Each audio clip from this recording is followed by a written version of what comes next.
दोस्तों आप सबके सहयोग से इन्वाइट कर रहा हूं mister excitement great diamond SP भारेल।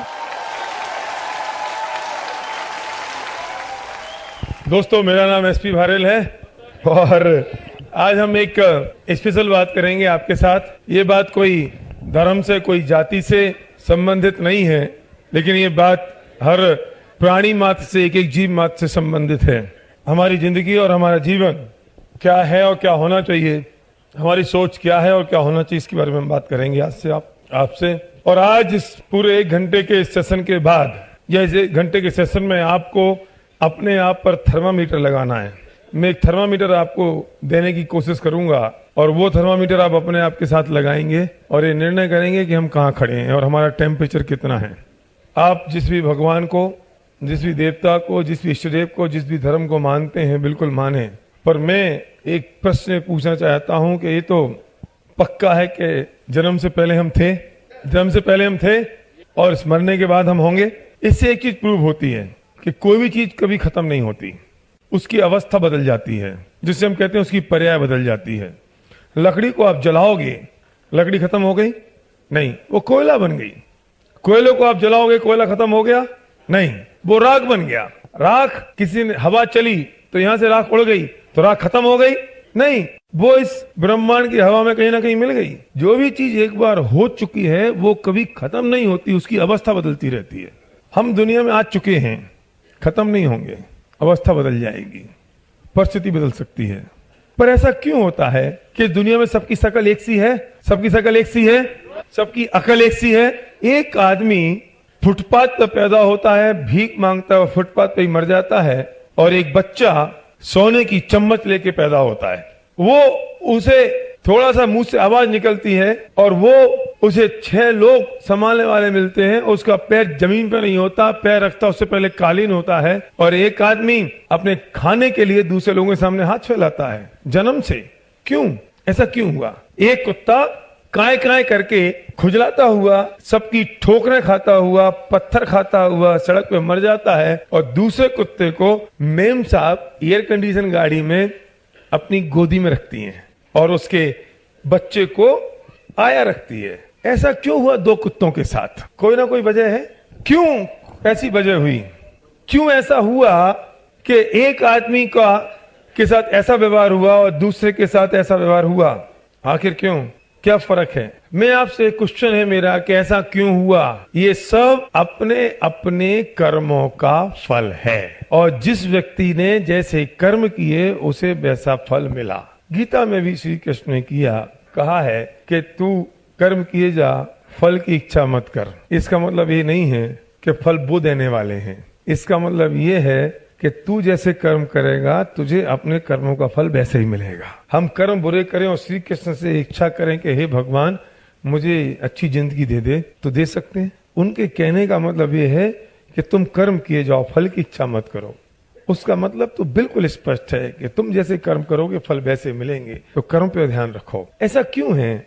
और इसका एक सिस्टमेटिक तरीका है कि जो हमारे कर्म हैं वो हमारी क्रिया का फल है, और जो हमारी क्रिया है वो हमारे भावों से होती है। कोई व्यक्ति ये कह सकता है मुझे क्या पता पहले जन्म में है कि नहीं है। कोई ये भी कह सकता है कि मेरा पहला जन्म हुआ कि नहीं हुआ। कोई ये भी कह सकता है कि मुझे क्या पता मैंने कैसे कर्म किए।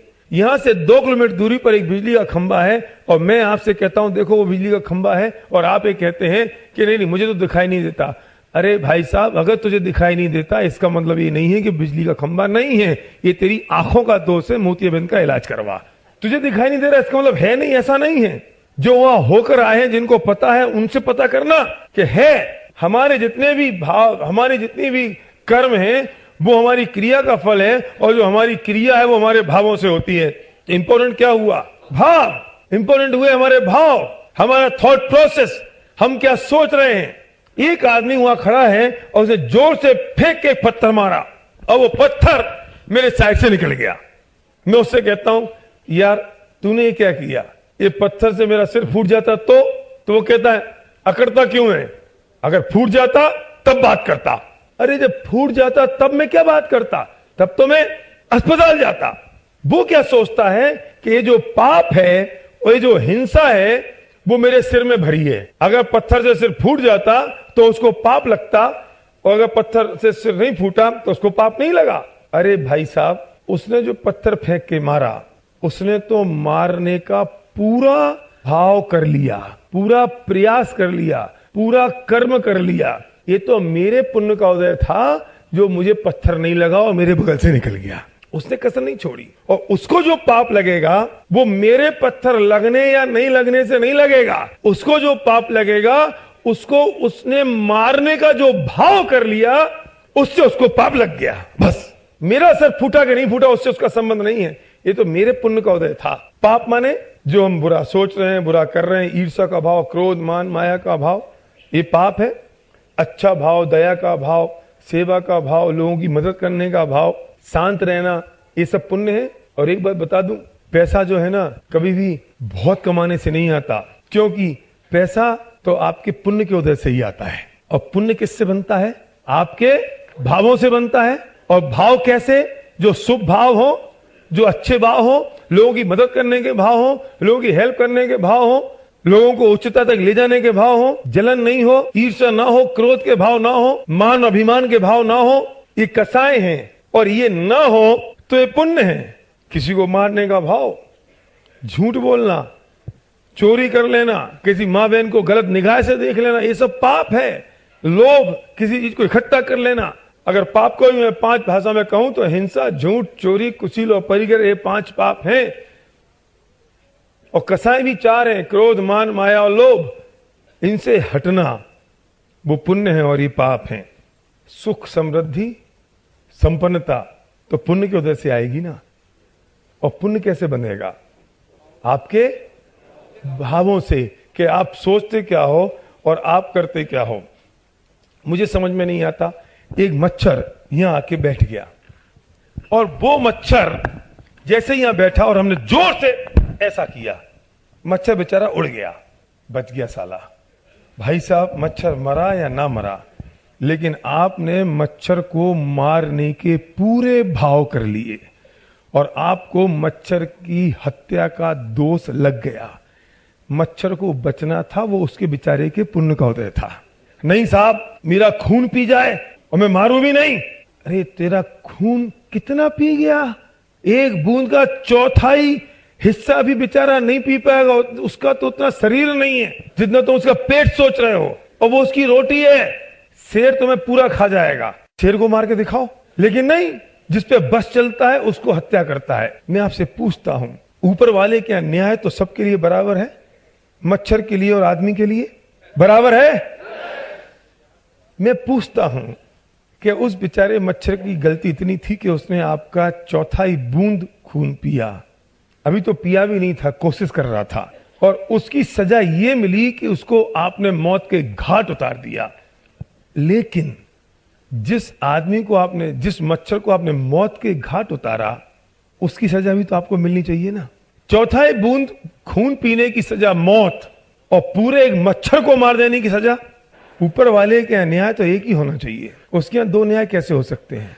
अगर पप्पू मेरा गिर गया, उसके घुटने छिल गए, हाय राम, हाय पप्पू, हाय पप्पू, पप्पू को लग गई, पप्पू को ले जाओ गोदी में उठा के। क्यों? क्योंकि पप्पू को जरा सी, इतनी सी घुटना छिल गया है पप्पू का। माँ रोटी नहीं खाती है शाम को, लेकिन रात को किसी और के बच्चे को उबाल के चिकन खा जाती है।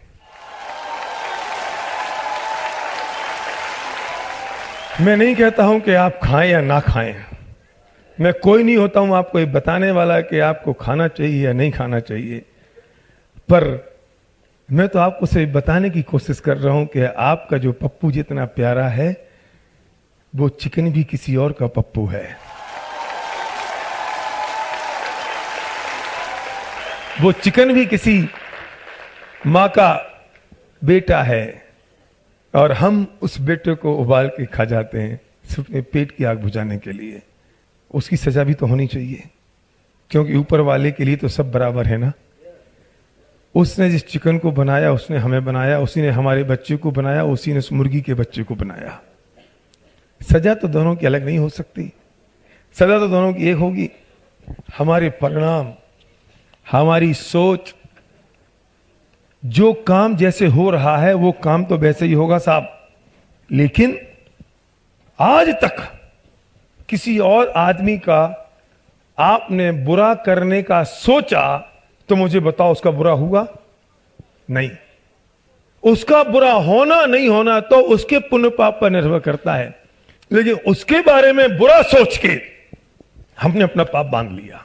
एक आदमी स्टेज पे आता है, दो लोग सामने की कुर्सी पे बैठे हैं, एक कहता है अरे यार देखो ये 2 बार स्टेज पे आ गया, कुछ तो जानता नहीं है, ये क्यों इतना बोल रहा है, समझते नहीं है, इसको इतना सम्मान इतना रिकॉग्निशन मिल रहा है। उसको जलन हो रही है, ईर्ष्या हो रही है। और दूसरा आदमी उसी के बगल में बैठा हुआ है और वो सोचता है वाह इतना अच्छा बोला, चलो कितने सारे लोगों को फायदा हो जाएगा, भगवान इसको और सद्बुद्धि दे, जितना और अच्छा बताए जिससे बाकी लोगों की मदद हो सके।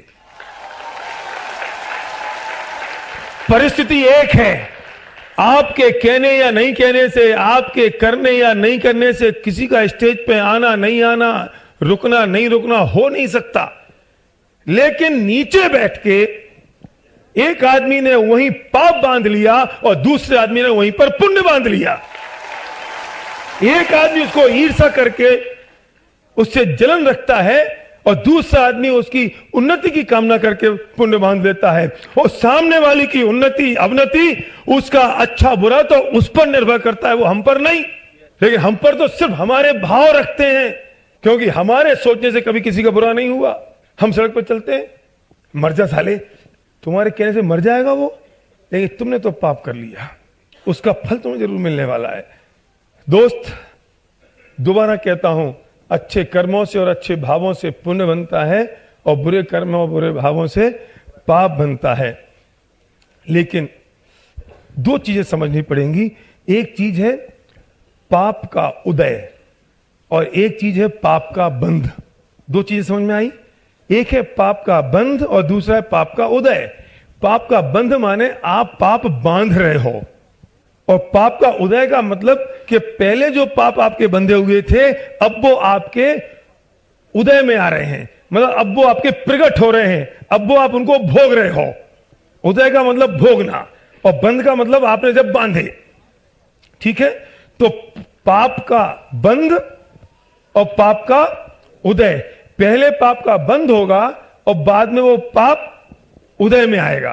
पहले आप बांधोगे और बाद में उसको भोगोगे। तो पाप का बंध, पाप का उदय, और ऐसे ही पुण्य का बंध और पुण्य का उदय, 4 चीजें हो गई। अब सिचुएशन हमें देखते हैं कि ये आदमी मांस मदिरा में, लड़कीबाजी में, बुरे कामों में, समझ लो स्मगलर है, इतने सब गलत काम कर रहा है, लेकिन नाम हो रहा है, इज्जत हो रही है, लोग इसकी जय जयकार कर रहे हैं, वो काम बुरे कर रहा है। तो ऐसे कैसे हो सकता है? बुरे लोगों के साथ ऐसा क्यों हो रहा है? भाई साहब, इस व्यक्ति का पूर्व में पुण्य बांधा था, तो वर्तमान में इसके पुण्य का उदय आ रहा है। लेकिन वर्तमान में ये आदमी पाप बांध रहा है और इसका भविष्य में पाप का उदय आने वाला है। और हमें लगता है कि एक आदमी इतना सज्जन है, इतना शरीफ है, बेचारा सीधा सच्चा ईमानदारी से काम कर रहा है, सच्चाई ईमानदारी पे टिका हुआ है, एथिक्स और ऑनेस्टी पे टिका हुआ है, और इसको इतनी तकलीफें भोगनी पड़ रही है। इसने पूर्व में पाप बांधा था, इसलिए वर्तमान में इसके पाप का उदय आ रहा है। लेकिन यह व्यक्ति वर्तमान में अब पुण्य बांध रहा है, इसलिए इसका जो भविष्य होगा वो उज्जवल ही होने वाला है, क्योंकि भविष्य में तो इसके पुण्य का ही उदय आएगा। तकलीफ कब होती है? तकलीफ तब होती है कि जब आदमी का पूर्व में उसने पाप बांधा हो, वर्तमान में उसके पाप का उदय हो, और वर्तमान में भी वो पाप बांध रहा हो, तो उसका तो परमात्मा भी भला करने वाला नहीं है, क्योंकि उसका जो कुचक्र है वो शुरू हो गया ना। क्योंकि अब पहले पाप बांध किए थे तो अब भोग रहा है, और अब भी वो पाप करेगा तो फिर भोगेगा, और फिर करेगा तो फिर भोगेगा, और फिर करेगा तो फिर भोगेगा। तो साइकिल है ना, वो साइकिल रुकेगी कैसे? साहब क्या करूं, मैं तो बहुत पवित्र मन से काम कर रहा हूं, इतने दिनों से काम करने की पूरी कोशिश कर रहा हूं, पर 6 महीने हो गए, 9 महीने हो गए, एक भी आदमी मेरा अभी तक स्पॉन्सर नहीं हुआ, मैं क्या करूं? चिंता मत कर, तूने पूर्व में बहुत पाप बांधे थे, उसका भी उदय आ रहा है। लेकिन अब भी अगर इसे छोड़ देगा ना, तो फिर क्या होगा कि फिर तू दोबारा पाप बांधना शुरू कर देगा। एक घड़े में काला पानी है, मुझे उस पानी को सफेद करना है, क्या करूं? मैं एक सफेद पानी डालूं, एक मग, उसमें कोई असर ही नहीं हुआ। मैं एक लोटा डालूं, असर ही नहीं हुआ। मैंने एक घड़ा डाल दिया, असर ही नहीं हुआ। मैंने 4 घड़े डाल दिए, वो सारा काला पानी सफेद हो गया। अगर रिजल्ट नहीं आ रहे हैं ना, तो इसका मतलब हमारा पुराना काला पानी भी बहुत इकट्ठा किया हुआ रखा है और अभी उतने ज्यादा सफेद पानी को डालने की जरूरत है। दोस्त, मैं आपको प्रूव कर सकता हूं। Most of the traditional business, मुझे मोस्ट ऑफ द इसलिए बोलना जरूरी है कि कोई मुझे क्लेम ना करे। वैसे तो 100% है, पर मैं 90% बोलता हूं। हम पाप ही बांधते हैं। क्या करोगे? कपड़े की दुकान किसी की आदमी है कि आज किसी आदमी की 100 रुपए का कपड़ा आया, वो 200 रुपए में बेचना चाहता है, तो ग्राहक से कहता है भगवान की कसम 190 में आया है, 10 रुपए धर्म के रख रहा हूं और आपको मैं 200 में दे रहा हूं। भगवान की कसम, और खाता है कम वक्त। क्या कर रहा है वो? क्या कर रहा है वो? हो सकता है कि अभी उसकी दुकान सबसे ज्यादा चलती हो, लेकिन प्रतिपल वो पाप बांध रहा है। 2 भाइयों की दुकान भी अगर बगल में है, तो एक भाई ये सोचता है कि यार ये जो ग्राहक आ रहा है मेरे पास आ जाए, उसके पास ना जाए। क्या कर रहे हो ये? क्या कर रहे हो ये? अरे इनकम टैक्स की चोरी कर लो, सेल टैक्स की चोरी कर लो, सारे टैक्सों की चोरी कर लो, गुंताड़े बैठा लो, और उसका बिलिंग फॉर्मूला ये है कि क्या करें, इसके बिना तो धंधे होते नहीं हैं। सही कहते हैं। लेकिन खुश नसीब है हम, खुश नसीब है कि हम और आप एक ऐसे बिजनेस में हैं कि जिस बिजनेस में किसी दूसरे आदमी की मदद करोगे, तब आपकी मदद अपने आप हो जाएगी।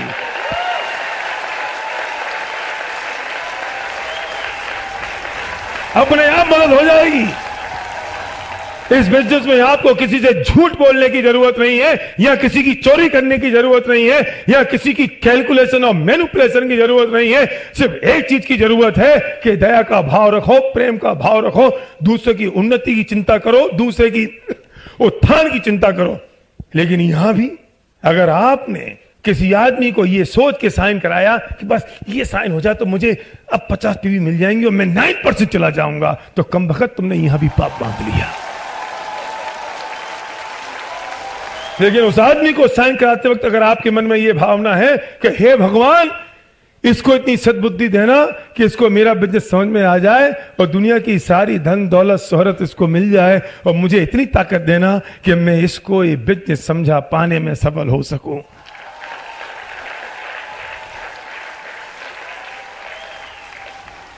अगर आपका साथी 9% चला गया और स्टेज पे रिकॉग्नाइज हो रहा है और आप ये सोच रहे हैं अरे राम, ये 9% चला गया, मैं रह गया, अब देखता हूं ये 12 कैसे जाता है, कि नहीं, उसने तुमसे कुछ ज्यादा लोगों की मदद की है, और तुम भी उतने लोगों की मदद कर दो तो तुम भी उसके लेवल के बराबर पहुंच जाओगे। हमें इस बिजनेस में कुछ लोगों की मदद करनी है, कुछ लोगों की हेल्प करनी है। ये बिजनेस हमारे लिए एक मिशन है, इसलिए मैं कहता हूं हम एक मिशन में हैं। हमारी थॉट प्रोसेस ये नहीं होनी चाहिए कि उसे पकड़ लो, उसे फंसा लो, उसे जोड़ लो, उसे इकट्ठा कर लो, इसको माल चिपका दो, इसको दे दो, मेरे 100 पीवी हो जाए, मेरे 500 पीवी हो जाए, और क्या करूं, ये जो डाउनलाइन है ना, इसको 6500 पे अटका दो, मेरे 507 में हो जाए तो मैं 18% हो जाऊंगा, चेक मुझे आ जाएगा। कम वक्त कब तक चेक ले लेगा? तू तो पाप बांधे जा रहा है, और जो आदमी बेचारा 15% रह गया उसने पुण्य बांध लिया। हमें चेक कमाना है या पुण्य कमाना है? हमें अच्छे भाव रखने हैं। मैं अपने लेवल की चिंता करूंगा तो डेफिनेटली पाप बांधूंगा, लेकिन मैं अगर डाउनलाइन के लेवल की चिंता करूंगा, उसकी उन्नति और उत्थान की चिंता करूंगा, तो निश्चित तौर पर पुण्य बांधूंगा। और सुख समृद्धि, पैसा, धन दौलत पुण्य से आती है दोस्त, बहुत कमाने से नहीं। और ये पुण्य आपके भावों पर निर्भर करता है, थॉट प्रोसेस पर निर्भर करता है। जब भी ऐसे भाव आए, एक पंच लाइन है उसे लिख लो, एक पंच लाइन है उसे लिख लो जो भी भाव आपके आए तो हमेशा एक ही बात सोचना, इन भावों का फल क्या होगा। एक ही बात सोचना और लिख डालो इसको डायरी के ऊपर, इसको लिख डालो अपनी अलमीरा के ऊपर। मैंने तो मेरा जो बाथरूम है ना, सबसे कूल और सबसे पेशेंस आदमी तभी होता है और सबसे ज्यादा अच्छे और बुरे विचार उसी जगह आते हैं, क्योंकि एकदम शांति निकेतन एकदम पीसफुल है। तो मैंने तो अपनी WC जो है ना, जहां मैं बैठता हूं, उसके ठीक सामने दीवार पर देख रखा है, इन भावों का फल क्या होगा। अगर मेरे मन में कोई भी थॉट चला, कोई भी बुरा विचार आने की कोशिश भी करेगा, तो इमीडिएट मेरे मन में थॉट आएगा, इन भावों का फल क्या होगा। मैं जहां सोता हूं अपने बेड पर, उस बेड में सामने मेरी अलमीरा के ऊपर लिखा हुआ है। अगर मेरा संध्या का झगड़ा भी हो जाता है तो मैं तुरंत उसे पढ़ता हूं कि इन भावों का फल क्या होगा। हाँ, गलती संध्या की है कि मेरी, इससे कोई फर्क नहीं पड़ता, लेकिन अगर मेरे भाव खोटे हो रहे हैं तो उन भावों का फल तो मुझे मिलने वाला है, संध्या को मिलेगा नहीं। और संध्या के भाव खोटे हो रहे हैं तो उसका फल संध्या को मिलने वाला है, मुझे मिलने वाला नहीं है। हर पल हर जगह वो मेरे आंखों के सामने तुरंत रहता है। मेरे फादर ने उसकी एक बुक लिखी है, उस किताब का नाम इन भावों का फल क्या होगा।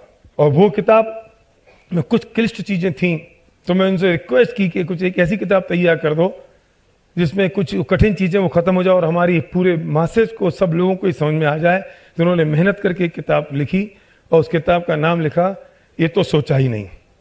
जगह जगह एक ही लाइन, एक पंच लाइन है, लिख डालो, इन भावों का फल क्या होगा। जो मेरे भाव हो रहे हैं, ये भावों का फल मुझे क्या मिलेगा। अब इंपॉर्टेंट पॉइंट ये है, ये जो हमारे भाव हैं, ये जो हमारी थॉट प्रोसेस है, इसको कंट्रोल कौन करता है, कौन कंट्रोल करेगा। देखो, कोई भी अगर काया की विकृति होगी, शरीर का कोई भी गलत काम हम शरीर से करेंगे तो सरकार रोक लगाएगी। मैंने आपको मार दिया थप्पड़, आप जाके पुलिस में रिपोर्ट कर दोगे, थानेदार मेरी अंग्रेज में रिपोर्ट लिख लेगा, मुझे जेल में डाल देगा।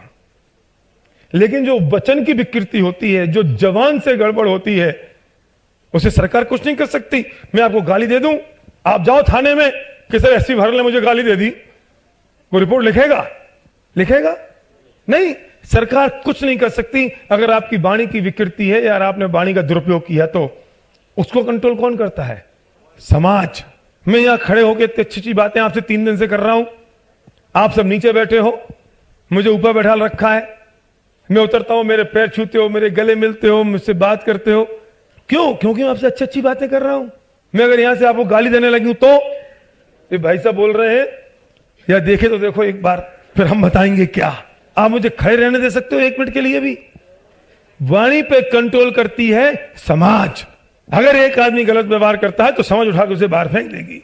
लेकिन मैं अगर मनी मन आपको गालियां देता रहूं, आपके बारे में बुरा सोचता रहूं, तो आप मेरा क्या बिगाड़ लोगे? क्या बिगाड़ सकते हो आप मेरा? कुछ नहीं। जब मन में विकृति होती है तो ना सरकार कुछ बिगाड़ सकती है, ना समाज कुछ बिगाड़ सकती है, लेकिन मन की अगर विकृति होती है तो उस पर कंट्रोल करता है धर्म, उस पर कंट्रोल करता है धर्म। और तब उस वक्त आप ये सोचेंगे कि इन भावों का फल क्या होगा, और उसी वक्त आपके थॉट प्रोसेस पे, उसके परिणामों पर कंट्रोल हो जाएगा और आपकी सोच बदल जाएगी तुरंत उसी पल। और दोस्त, अगर कोई भी बुरा विचार पहले मन में आता है, फिर वो शरीर से होता है, और पहले वो मन में आएगा, फिर वो वचन में आएगा, और फिर वो काया से प्रकट होगा। कोई भी चीज को रोकना होगा तो सबसे पहले मन पे कंट्रोल करना पड़ेगा, शरीर पे कंट्रोल करके नहीं होगा, शरीर पे कंट्रोल करके नहीं होगा। मन पे कंट्रोल करेंगे तो वचन शुद्ध हो जाएगा, और वचन पे शुद्ध हो जाओगे तो शारीरिक क्रिया शुद्ध हो जाएगी। तो कंट्रोल क्या करना है? फाउंडेशन पर। अगर मुझे दारू रोकनी है, समाजबंदी करनी, तो मैं क्या करूं?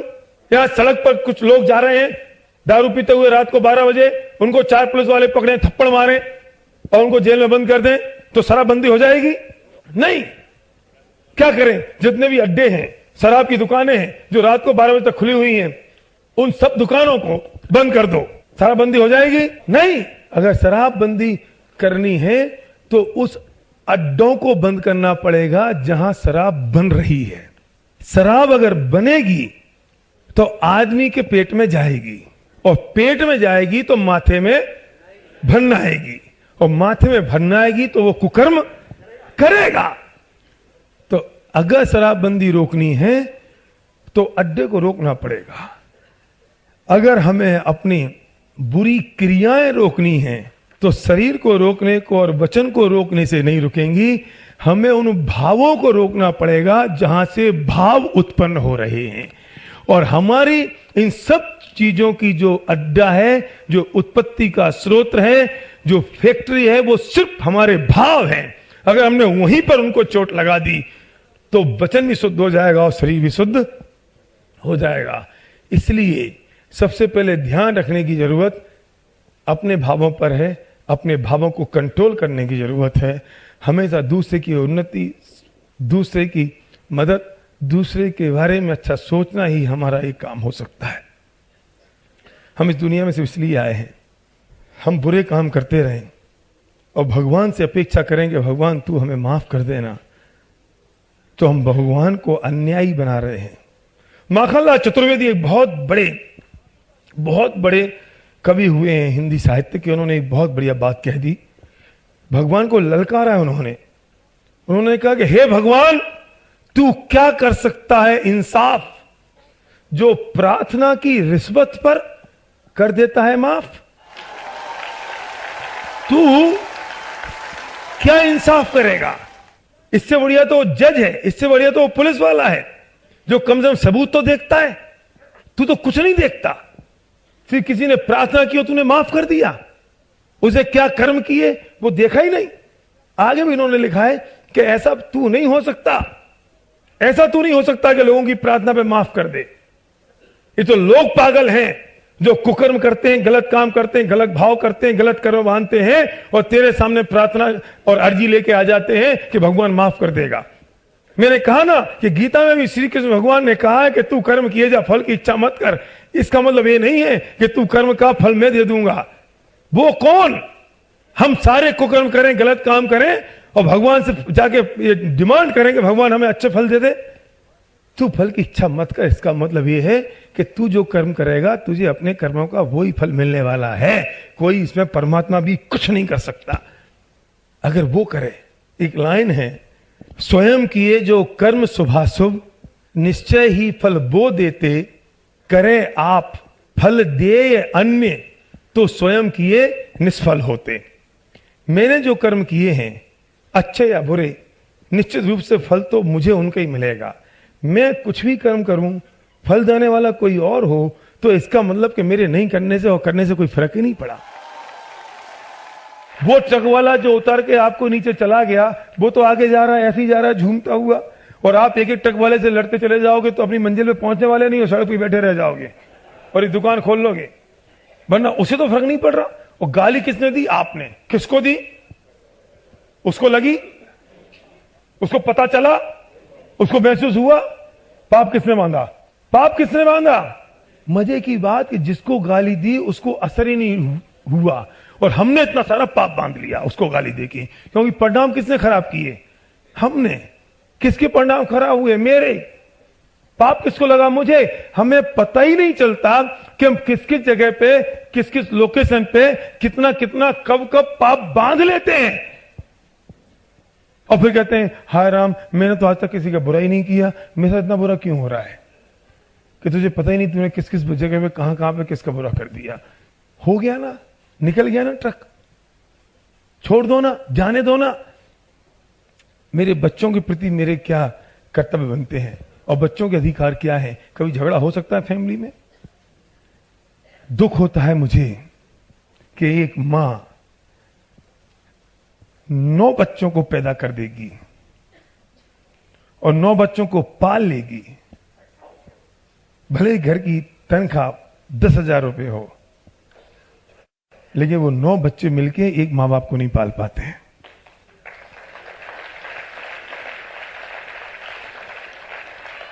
जब बच्चा पैदा होता है ना तो मां 9 महीने पेट में रखती है, वो ऐसे संभाल के रखती है जैसे पता नहीं अपने पेट के अंदर एक आदमी के अंदर दूसरा आदमी और ये मर्द नहीं समझ सकते। वो बच्चा कभी यहां टांग मारता है, कभी यहां टांग मारता है, कभी ऐसा हाथ मारता है, और मां को तकलीफ नहीं होती होगी। और जब वो बच्चा पैदा हो जाता है तो उसकी टट्टी धोती है, उसका बाथरूम साफ करती है।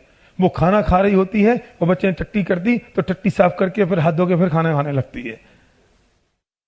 और वो टट्टी जिसे हम खुद अपने हाथ से अपनी टट्टी नहीं छू सकते, हम खुद अपनी लेटरीन अपने हाथ से नहीं छू सकते, जिससे वो मां साफ करती है, पाल पोस के बड़ा कर देती है। अगर बच्चा स्कूल से आधा घंटा लेट आए तो उसके पेट में पानी नहीं जाता। अगर बच्चे को खांसी हो जाए तो बाप पूरी रात भर सीने से लिटा के बच्चे को पालता है, रखता है, सीने पे लिटा के रखता है कि चलो मेरे सीने की गर्मी से इस बच्चे को थोड़ी सी गर्मी मिल जाएगी और ये बच्चा को खांसी ठीक हो जाएगी। खुद मां गीले में सोती है और बच्चे को सूखे में सुलाती है। बाप उसके लिए पूरी जिंदगी की कुर्बान कर देता है। और जब वास्तव में उनके दिन आते हैं कि अब हमें माँ बाप का ध्यान रखना जरूरी है क्योंकि उनकी उम्र हो गई है, तो हमारी एक गोरी सी मैम आ जाती है और वो आके कहती है सॉरी मैं इन बुढ़े बुढ़ियों के साथ नहीं रह सकती। उस शायद गोरी मैम को भी ये नहीं पता है कि उसके घर में भी एक बूढ़े माँ बाप हैं और उसके भाई के पास भी एक पत्नी आने वाली है। मैं नहीं कहता हूं कि गोरी मैम की गलती है, गलती तो दोनों की है। हम माँ बाप को नहीं संभाल सकते, और संभालते भी हैं तो घर में पड़े होंगे तो ऐसे पड़े होंगे जैसे कोई चपरासी पड़ा हुआ है। दोस्त, डुप्लीकेशन का धंधा है।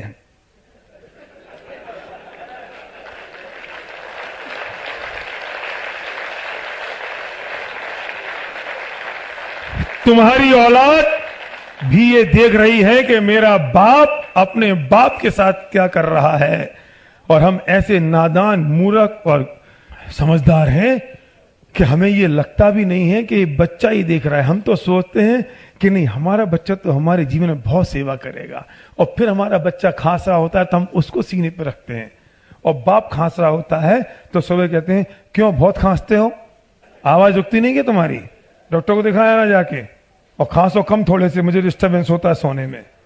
वो बच्चे ने भी ये सुना है जिस बच्चे को आपने सीने पर रखाया है, और बच्चा भी ये जानता है कि जब बूढ़े होते हैं ना माँ बाप तो उनके साथ ऐसे ही करना पड़ता है। डुप्लीकेशन का धंधा है। तुम्हें अपने माँ बाप पे अगर प्यार नहीं है तो इसलिए उनसे प्यार करो कि तुम्हारा बच्चा तुम्हें प्यार करे और तुम्हारी इज्जत करे। अगर आपको नहीं है तो एक एक सपने संजोते हैं माँ और बाप, एक एक सपने। अरे किसी ने कुछ कह दिया, कुछ बोल दिया, क्या बिगड़ गया, कुछ हो गया तो क्या फर्क पड़ गया। अपलाइन ने किसी डाउनलाइन से कुछ कह दिया तो डाउनलाइन मुंह बना के बैठ गया। अरे क्यों कह रहा है वो, अरे वो कह रहा है तो सब तुम्हारे भले के लिए कह रहा है, वरना कहता ही नहीं। और तुम्हें तकलीफ होती है, शर्म नहीं आती। अगर बाप ने कुछ कह दिया, मां ने कुछ कह दिया तो परेशानी हो रही है। अरे वो चाहते तुम्हारी उन्नति, तुम्हारा उत्साह, तुम्हारा भविष्य, तुम्हारी संपन्नता। एक बाप अपने बच्चे को बहुत चिल्लाता था, बहुत डांटता था, बहुत परेशान होता था, बहुत परेशान करता था, तो बच्चे को बहुत गुस्सा आ गया कि यार ये मेरा बाप है, कसाई है, मैं रहने नहीं दूंगा, इसको खत्म कर दूंगा। तो चांदनी रात थी, मां और बाप छत पे सो रहे थे। इसे लगा कि तो बहुत हो गया, हर बात पे डांटता है, हर बात पे टोकता है, हर बात पे परेशान करता है, हर बात पे मुझे डिफाई करता है, मैं नहीं रहने दूंगा इसके साथ अब। तो उसने खंजर उठाया और अपनी पैंट के अंदर फंसाया कि बाप को आज निपटा के रहूंगा। और माँ और बाप छत पे सो रहे थे, दोनों के दोनों, चांदनी रात में। रात के 2 बजे थे, और जैसे ही बच्चा पहुंचा और कुछ आवाज आई बोलने की, तो उसे दिखाई दिया कि कुछ मम्मी, माँ और बाप दोनों आपस में बातें कर रहे हैं।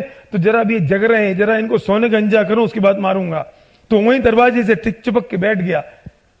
माँ ऊपर तारों को देख के कह रही थी कि सुनो, ये बीच में जो तारा चमक रहा है ध्रुव तारा है, यही है ना ध्रुव तारा, कितने तारे सुंदर दिखाई दे रहे हैं।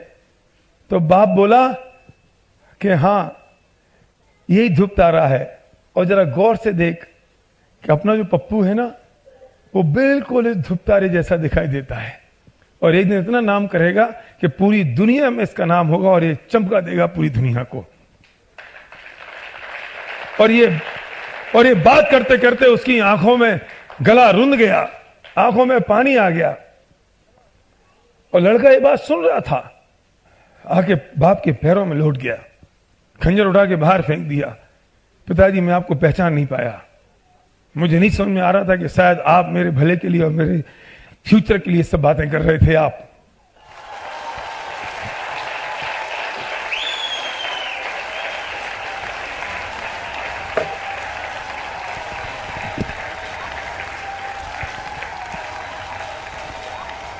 अच्छे लोग दूसरों के लिए काम करते हैं और बुरे लोग दूसरों पर काम करते हैं। दोस्तों, जो बांट दोगे वो बच जाएगा और जो बचा लोगे वो सब खो जाएगा। बांट दो जितना भी है, बांट दो, दिल खोल के बांट दो, बचा के मत रखो, क्योंकि जो भी आपने बचा लिया वो सब नष्ट हो जाने वाला है, खत्म हो जाएगा। लेकिन जो आप बांट दोगे वो दुनिया में अमर हो जाएगा। बस यही तो बात है कि इस बिजनेस में हम अपने पास कुछ बचा के नहीं रखते। This is no any business secret, कुछ नहीं, सब कुछ जितना है उतना बांट दो दिल खोल के। और जो बांटता है ना वो सम्राट होता है, और जो बचा के रखता है वो भिखारी होता है।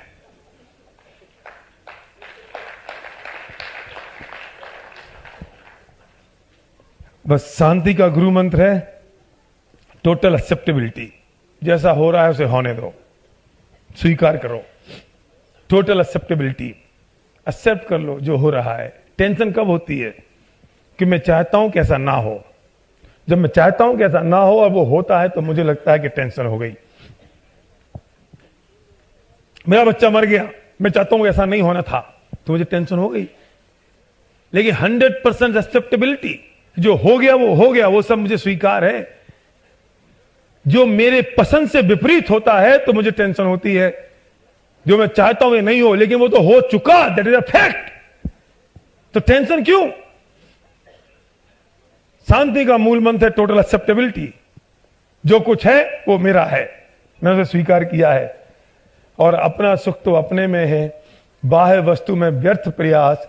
जग का सुख तो क्षण भंगुर है, झूठे हैं उसके पुरुषार्थ। कुछ नहीं है, सिर्फ अपने पास है। अपना सुख अपने पास है, दूसरे के पास नहीं है। एक जौहरी था जो जयपुर से बंबई जाता था, बहुत सारे जवाहरात लेके जाता था, लेकिन बहुत होशियार था वो। लेकिन उसके पीछे एक जेब कतरा लग गया, वो जेब कतरा उससे भी ज्यादा होशियार था। तो 2 रात का सफर हुआ करता था, पहले स्टीम इंजन चलते थे। तो उसने टीटी को सेट करके उस जौहरी के बगल वाली सीट ले ली और कहा कि बहुत सारा जवाहरात लेके जा रहा है तो मैं इसको आज तो इसको निपटाई दूंगा। जौहरी भी समझ गया, वो भी होशियार था। रात को जैसे ही 10 बजे जौहरी चद्दर तान के सो गया, चोर भी सो गया, दोनों सो रहे थे। रात को जैसे ही 2 बजे जौहरी उठा तो उसने अपनी जेब की पुड़िया निकाली और धीरे से चोर की ऊपर वाली जेब में रख दी। रात को 3 बजे जब चोर उठा, उसने तलाश किया जेब काटने के लिए, उसको पुड़िया नहीं मिली। 5 बज गए, हलचल होने लगी। चोर बोला कि गड़बड़ हो गई, कल की रात देखेंगे, सो जाते हैं। सो गया। एक आंख खोल के जौहरी ने देखी, 6 बजे। चुपचाप धीरे से पुड़िया निकाली, उसकी जेब में से अपनी जेब में रख ली। अगली रात फिर दिन में सब बातें करते रहे मीठी मीठी। अगली रात फिर 10 बजे सो गया जौहरी, चोर भी सो गया। जौहरी ने अपनी पुड़िया निकाली और चुपचाप चोर की जेब में अंदर रख दी। चोर फिर 2 बजे उठा, पूरा खंगाल लिया, पुड़िया हो तो मिले, नहीं मिली। सुबह हुई, जौहरी ने फिर वो पुड़िया निकाल के अपनी जेब में रख ली। स्टेशन पे उतरा तो वो चोर लंब लेट हो गया चटों में कि प्रभु मैं आज से जेब कतरापन छोड़ दूंगा, तुम बताओ तो सही ये तुम रखते कहां हो। मैंने तुम्हारी अंडरवियर तक की जेब तलाश कर ली और तुम तो मुझे लगता है कि मेरे से बड़े जेब कतरे हो। मैं तुम्हें गुरु बनाता हूं, बताओ तो सही है कहां। तब जौहरी ने कहा, मूर्ख, ये आदमी आज तक सुख, शांति और संपत्ति दूसरे की गलेबान में ढूंढने की कोशिश करता है, इसलिए परेशान है। अरे तू तो उन रत्नों का मालिक था, अरे तू तो उन रत्नों का स्वामी था। जरा एक बार अपनी जेब टटोल के तो देखता। लेकिन किसी को अपने आप पे भरोसा नहीं है, किसी को एक भरोसा नहीं है कि सुख, संपत्ति और हैप्पीनेस ये सब हमारे पास है, इसलिए हम दूसरों की खोलेबान में झांक झांक के कोशिश करते हैं। एक बार अपने अंदर झांकने की कोशिश कर ले, अपना सुख तो अपने में है, बाह्य वस्तु में व्यर्थ प्रयास, जग का सुख तो क्षण भंगुर है, झूठे हैं उसके पुरुषार्थ। Thank you very much, bye bye.